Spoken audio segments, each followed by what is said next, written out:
Hi, I'm Dr. Jeff Nickel, and I have Miss America here, the family border collie. And this is Tony, and Gaston, the other guy, is around here somewhere. And in case we haven't met, I'm a veterinarian. I'm residency trained in behavior medicine, and my practice, that's what I do. I deal with a lot of aggression, and it's not fun, but it is so important, because when a pet gets aggressive, especially toward a child, well, we've got a real problem. And the reflex, the impulse that so many people have is, get rid of that pet. Well, not so fast. Number one, we have children who we want them to learn what is a healthy relationship and what does that amount to? And do we abandon somebody who, growled? I mean, a devastating injury, we're not going to debate that one.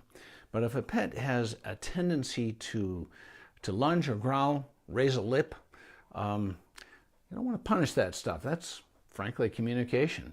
Let's figure out what's going on and then make an informed decision. I'm a real pet guy, but I'm also a father. This is my family. Can you see that? Back when my children were small. There's my good wife and our two boys. And those little guys are, well, not so little anymore. They're in their mid-20s. But it seems like just yesterday. And of course, we've always had pets. And it's essential that we adults be as responsible. Well, that probably goes without saying. You can tell kids what to do and what not to do with pets. Pet them gently, that kind of thing. But they're kids, and they're goofy, and they forget everything you tell them immediately. And their safety really relies on the adults who are charged with supervising them. Well, if everybody's children are being watched when they're with their pets every single time, well, it doesn't eliminate the problem either. A study done just a few years ago at the Children's Hospital of Philadelphia found that 60% of the kids who came in having been bitten by a dog were actually being supervised by an adult, a parent or a grandparent. Well, how the heck did that happen? I mean, are these people not paying attention? I'm sure that happens some of the time. But more commonly, people are paying attention, but the adult, being as responsible as they know how to be, they don't understand what to watch for, because they don't understand the body signaling of these pets, and they really don't understand the do's and don'ts. We tend to anthropomorphize, We assume that dogs and cats are going to behave the way a human would, and so if we understand a little bit about human behavior because we're humans, then, we ought to know what the pet's going to do. And that just isn't so. So, what should we do? Well, let's look at some research. The majority of bites to children have been triggered by the pet's perception of a threat. Now, you get a toddler or a young kid, the great majority of them are not remotely interested in hurting a pet. They love pets, and they want to hug them, and they want to, have a relationship because they're cute and they're fuzzy and they're a little different than people, and that's a good thing. Well, the problem with many pets is that they are worried. The thing is that most adults are pretty predictable. If you or I get up and walk toward a door, it's pretty predictable that we're going to open the door and walk through. But children, well, if you don't remember your childhood days, take a look at some kids if you don't have some of your own. I mean, they all of a sudden throw stuff or do a somersault or yell or, whatever that just comes to mind. Stream of consciousness, right? Well, here's the problem, is that if you have a dog or a cat who was not raised with young children because, well, they've been socialized with adults and they believe that adults are pretty predictable, but the children, not so much. And so if a pet does not understand children, and the kids do those unpredictable, wild, and crazy things, it can be pretty unnerving for the pet. Well, here's the other problem, is that if I'm a dog or a cat and I'm living in a building, a house, it has walls. And to these other species, those are what are considered artificial barriers. And they're artificial, the term we use, because for them it's a contrivance. Our cats and dogs, yeah, they're domesticated pets, and they certainly belong with us in our homes. But the truth is that they're genetically programmed, behavior-wise, to live outside, in the wild, fending for themselves, where if something causes them to feel threatened, they can just take off and create all the distance they need to. But if they're in a house and some little toddler is intent on hugging that pet, the pet can get a little worried and start backing up and literally get cornered. So you think, well, gee, you get a little 3 or 4-year-old kid, or maybe even one as old as 8 or 10, and most any cat or dog is faster and more agile than just about any human you can think of. And can't that dog or cat just jump over the child and take off? Well, when panic starts to set in, and it can be an instantaneous response, the pet's fear can ramp up so fast that the prefrontal thinking part of the brain, the cortex, becomes literally overwhelmed with excitatory neurotransmitters, adrenaline being the best known, and they literally can't think. They can't make a legitimate decision, and they'll get defensive. And that's how kids get bitten more often than not. Interestingly, statistically, bites that occur in the home are typically the pets that are owned by that family. They're part of that family, and they occur when the child approaches the pet. Bites that occur more commonly when the pet approaches the children occur outside, usually at other people's homes. So, in a broad sense, what should we be doing about this thing? Well, number one, Murphy's Law, anything that can go wrong will. Well, if you have children and pets, you are the adult and you're responsible, and just be ready for anything to go wrong. And yes, you certainly can teach children what to do and what not to do. And for a minute, let's look at the natural behaviors. For example, with cats, can you see this cat here? Maybe you can't. He's sitting right here in the arm of the chair. This is Tony. When we study cats and their natural behaviors with other cats, they are social creatures, and they groom each other almost exclusively around the head and neck and shoulders. They really typically don't like being petted on the rump, other parts of their bodies. And Michelle, thank you for participating. If you have a question, for heaven's sake, interrupt me anytime.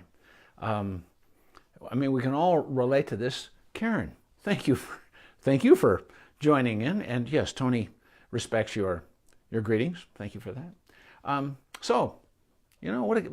Cats like to be rubbed on their heads and necks and shoulders, but if they start to tense up, we need to stop. And we can teach our kids that. Isn't one of the most useful things we ever teach children is empathy? Recognizing the feelings for somebody else, even if we don't directly relate to it, and having respect for those differences. Well, pets are a great teaching model for that kind of stuff because they do have differences with us. And if they're starting to fidget or get uncomfortable, or the pet's looking for an escape, they really should get it. In fact, the best and the safest and the kindest thing that we can teach our kids is to invite the pet to come to them. And if the pet doesn't come, maybe it's a little bit worried. And even if it weren't a risk of a bite, it's still something that could cause the pet to feel uncomfortable. And a child can learn that causing somebody else, whatever their species, to be uncomfortable, well, we'd rather have them be relaxed and promote good feelings and set others up to succeed. So approaching a pet, even if it's a family pet that appears to be just a wonderful, reliable, excellent family dog or cat, the child should invite the pet to come to them.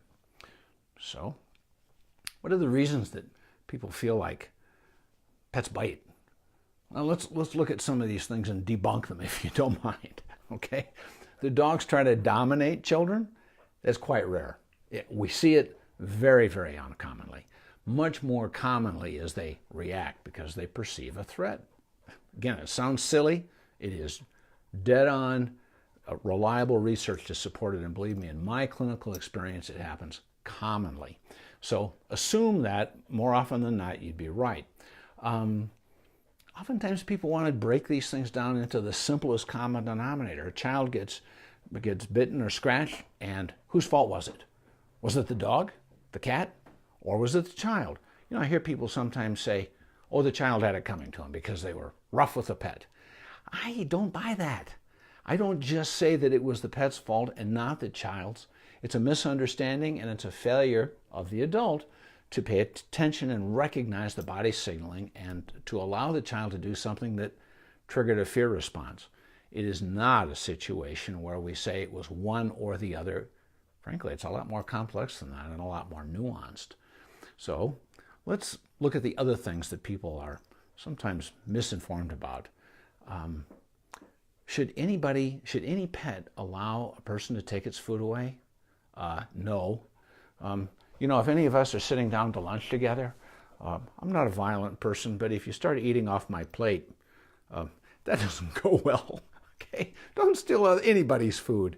And dogs are naturally built for a life of scarcity and to protect resources.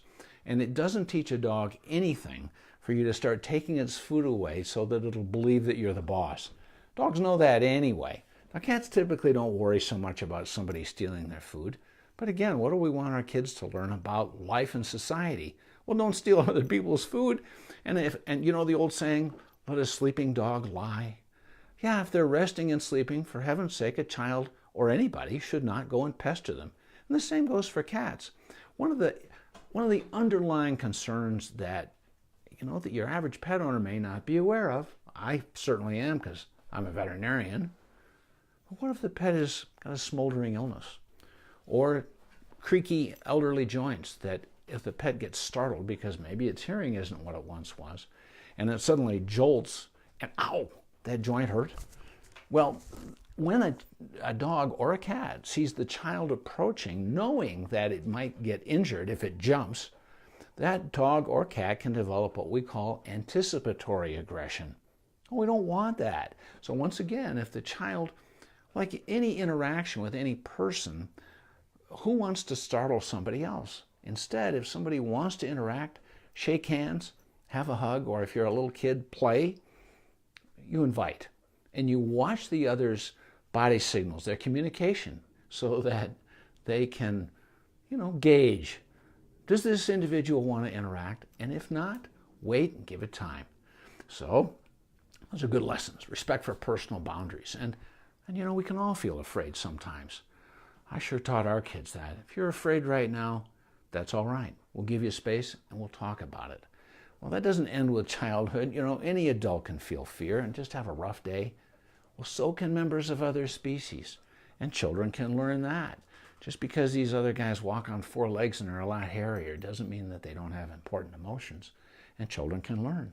So, what's the best way to go with this thing? Well, I'm a big believer, and something that we taught these little guys a long time ago was that dogs and cats can work for you. They can earn resources, including not just food, but a pet, a kind word, or an interaction. So, with that supervision with the adult, you can give a little treat to the child.